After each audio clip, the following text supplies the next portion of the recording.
Grant Cardone built his brand on being unstoppable.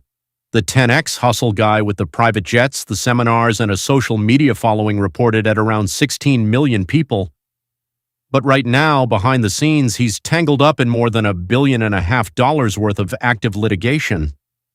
Let's go through every lawsuit he's currently facing one by one. First up is the securities fraud case, and this one's been dragging on for years. A federal securities class action alleges Cardone and his firm, Cardone Capital, misled investors by promoting unrealistic returns, like claiming a $100,000 investment would pay $500 a month, or that certain investments would return 2 to 3 times their original value.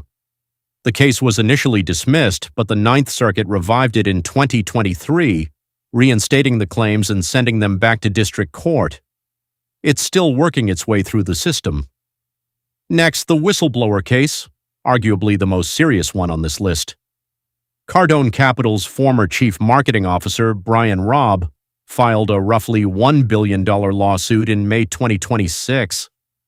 Robb alleges he cooperated with FBI investigators over about 18 months after reporting suspected fraud internally, and that Cardone responded by using his massive social media following to retaliate against him and damage his reputation. Robb reportedly helped raise around $50 million for the company before things fell apart between them. Then there's a separate defamation suit, reportedly worth around $500 million, filed by a former Miss Universe Canada delegate. She alleges Cardone orchestrated a social media campaign falsely linking her to human trafficking.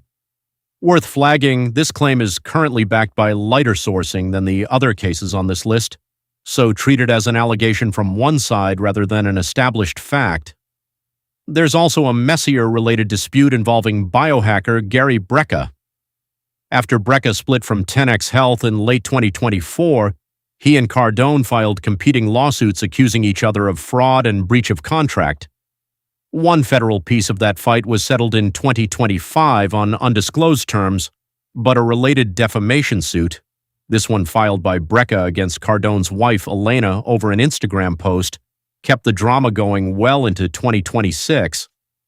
And you've probably seen Cardone's own content pushing back on all of this, accusing class action law firms of running what he calls a $100 billion industry-wide racket. That's worth a mention here too, but it's important to be clear, that's not a lawsuit against him. It's Cardone going on the offensive against the legal industry that's currently suing him. One target of his criticism has been the law firm Sussman Godfrey, which he's accused of deceptive conduct during deposition testimony. So what's the actual pattern here?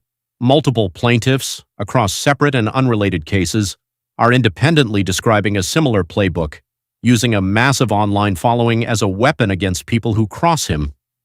That's a serious set of allegations, but allegations in a complaint aren't proof. None of these cases have resulted in a finding of liability against Cardone as of now, and they're all still working through the courts. So that's the full picture. 3 major active legal fronts plus a lingering side dispute, adding up to roughly $1.6 billion in claimed damages, spanning securities fraud, whistleblower retaliation, and defamation. What do you think? Is this just the cost of being a loud public figure? Or is there something bigger going on here? Let me know in the comments, subscribe for more breakdowns, and I'll catch you in the next video.